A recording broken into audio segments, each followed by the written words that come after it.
Untuk kedua kalinya, musikus Ahmad Dhani diperiksa oleh penyidik di Treskrimum Polda Metro Jaya sebagai saksi untuk kasus dugaan makar dengan tersangka Sri Bintang Pamungkas.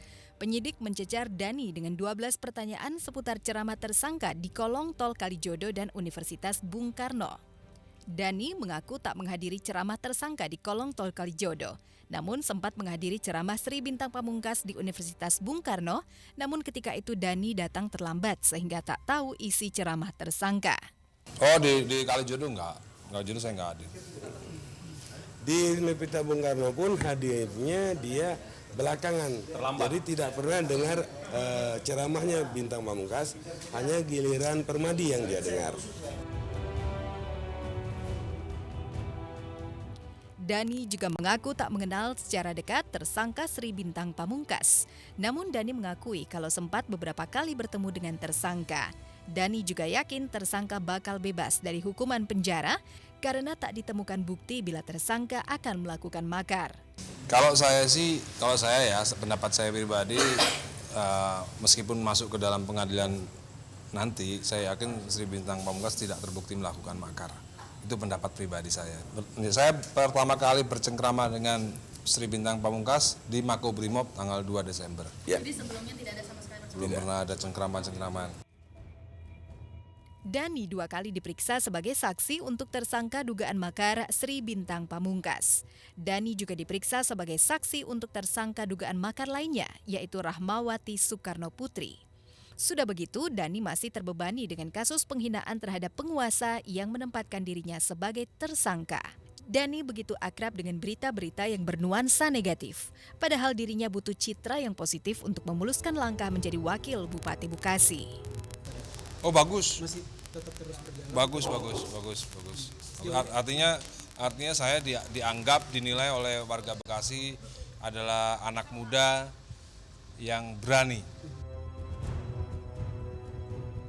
Dhani masih sangat percaya diri kalau elektabilitas atau tingkat keterpilihan dirinya tak tergerus oleh berbagai berita negatif seputar dirinya.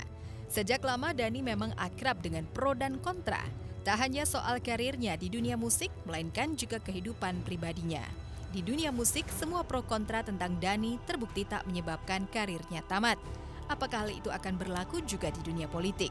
Sejauh ini, Dhani masih percaya kalau segala pro kontra tentang dirinya justru membawa keuntungan, bukan kerugian bagi dirinya.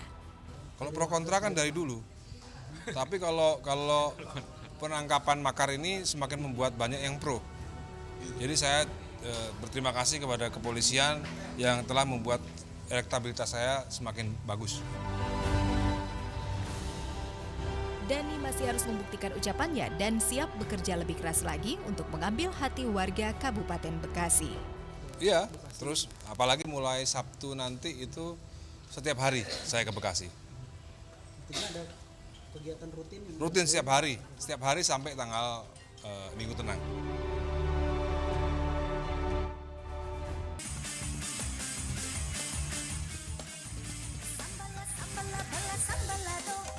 Ayu Ting Ting sudah kembali ke tanah air usai menjalankan ibadah umroh bersama ayah dan ibunya, adik serta Bilqis putri sematawayangnya. Kembali ke tanah air berarti kembali pula Ayu kepada rutinitasnya sebagai artis. Ayu sudah kembali syuting untuk sinetron yang dibintanginya. Ayu harus meninggalkan putrinya Bilqis yang rupanya jatuh sakit usai pulang dari Tanah Suci. Lewat akun Instagramnya, Ibunda Ayu Ting Ting Umi Kulsum mengunggah foto saat Bilqis sedang diperiksa oleh seorang dokter. Iya, kemarin dia kecapean karena mungkin emang jet lag juga kali ya, terus juga udaranya kan juga beda gitu. Jadi mungkin Bilqis juga nggak bisa nerima juga badannya gitu, namanya masih kecil kan gitu.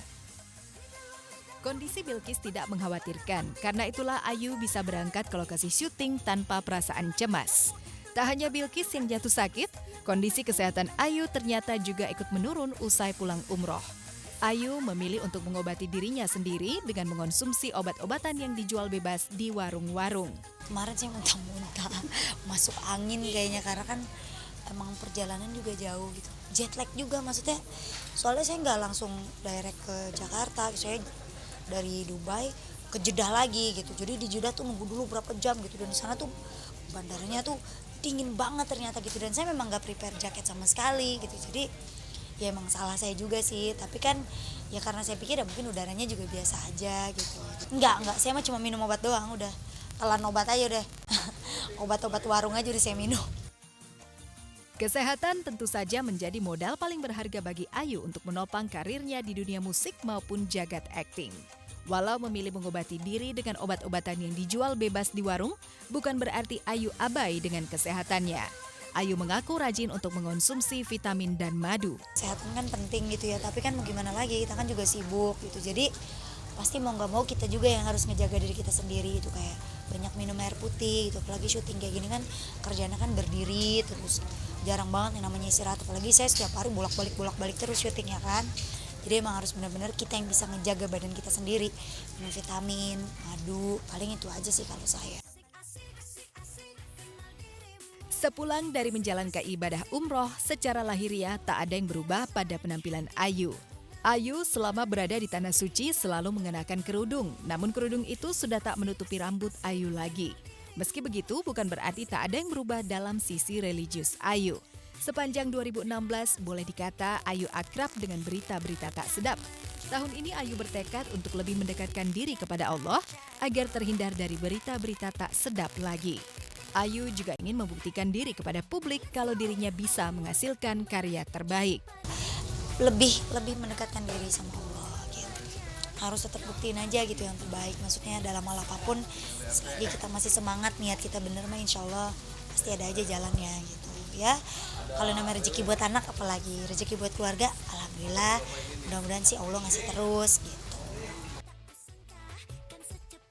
Ayu nampaknya memasang resolusi di tahun 2017 sebagai tahun untuk meroketkan karirnya. Kalau Ayu terlalu fokus pada karir, lantas kapan Ayu punya waktu untuk mencari jodoh? Bisa jadi Ayu sudah melambungkan doa di Tanah Suci untuk segera didekatkan dengan jodoh terbaik, yang tak hanya mencintai dirinya, tetapi juga Bilqis, putrinya. Adalah, masa saya sebutin nggak boleh. Termasuk doa untuk meminta jodoh nggak? Insya Allah ada. Pokoknya yang terbaik lah semuanya ya.